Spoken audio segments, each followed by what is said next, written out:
ఇక బాలు అయితే వాళ్ళ బామ్మని ఇంటికి పిలిపిస్తాడు. ఎలాగైనా వాళ్ళ నాన్న అమ్మని మాట్లాడిపించి వాళ్ళిద్దరిని కలపాలని మీనా బాలు అయితే ట్రై చేస్తారు. ఇక బాలు వాళ్ళ నానమ్మని అయితే ఇంటికి పిలిపిస్తాడు. వాళ్ళ నానమ్మ అయితే వాళ్ళందరినీ హాల్లోకి పిలిపించి మాట్లాడుతుంది.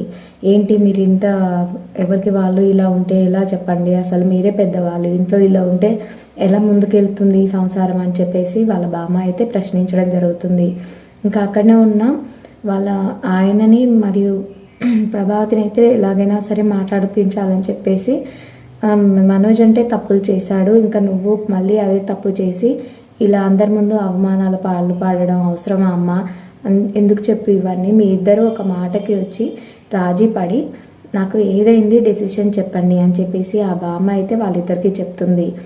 ఇక నేను చెప్పేదైతే ఒకటే అమ్మా, ఏం లేదు, నీకు మీనకి ఇద్దరికి క్షమాపణ చెప్పాలి, సారీ చెప్తే అంతేగా అని చెప్పేసి తనైతే అనడం జరుగుతుంది. ఇక ప్రభావతి అయితే అసలు ఆ పూలు అమ్ముకునే దానికి నేను ఎందుకు సారీ చెప్పాలి, నేను చెప్పను అని చెప్పేసి ప్రభావతి అయితే అంటుంది. ఇంత జరిగినా కూడా దాని అహంకారం తగ్గలేదు చూసావా అమ్మ, దానికి ఎంత బలుపు చూసావా, తప్పు చేసినా కూడా తను సారీ చెప్పను అని చెప్పి ఎలా అంటుందో చూసావా అని చెప్పేసి ప్రభావతిని అయితే వాళ్ళ ఆయన తిట్టడం జరుగుతుంది.